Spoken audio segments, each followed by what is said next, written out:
Good morning, good afternoon, good evening, fourth grade. I miss you. Today is April 3rd. It's Friday, as I like to say, Friday. And I'm excited for us getting closer and closer to being together. I don't know when we're going to be able to go back to school, but I am praying that it's soon because, again, I really do miss you fourth graders, and I hope you're doing well at home. Now, today's lesson, today is lesson 85 in your math textbooks. If you can, why don't you turn with me to page 544.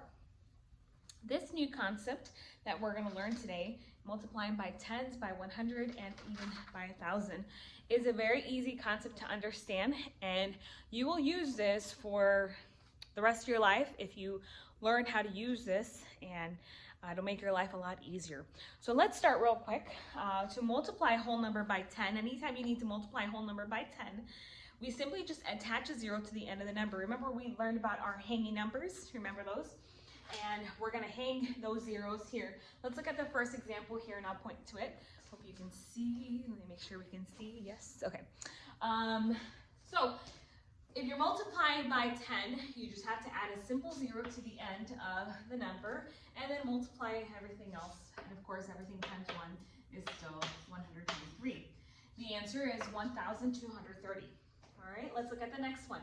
123 times 100. You hang those two zeros, that means that you just put the zeros there, as simple as that gets, and then multiply 1 times 123, which gives you 123 again, which gives you an answer of 12,300.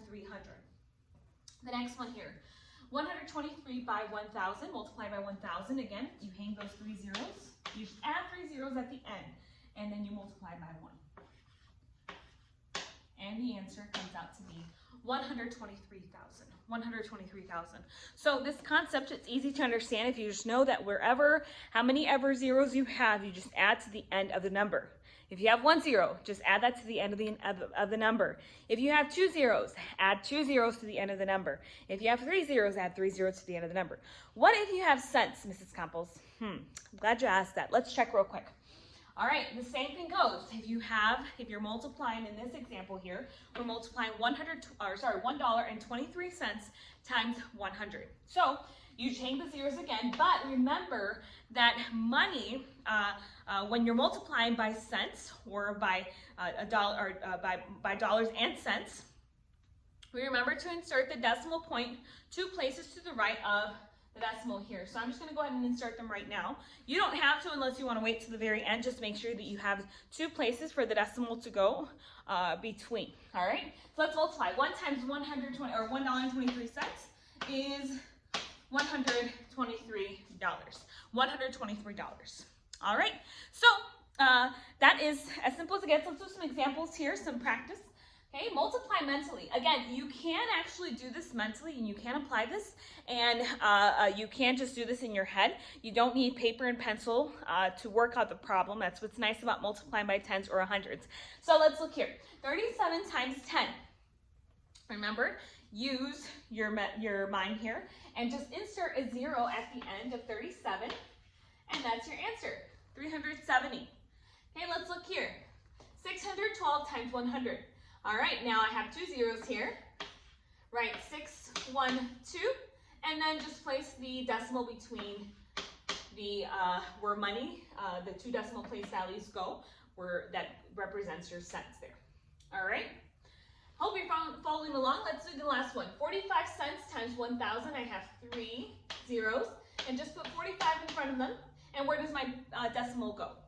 You're right, between these 2 zeros right here. And my answer is 450. 450. All right, and that is that. Now let's just do some lesson practice. I want to make sure you understand this. It's a shorter lesson, of course, but I want to make sure that you understand this. Let's look at letter A. We're only doing letter A through C here, so do this with me. Ready? Letter A. 365 times 10. Again, I just put the 0 at the end. And what do I add, fourth grade?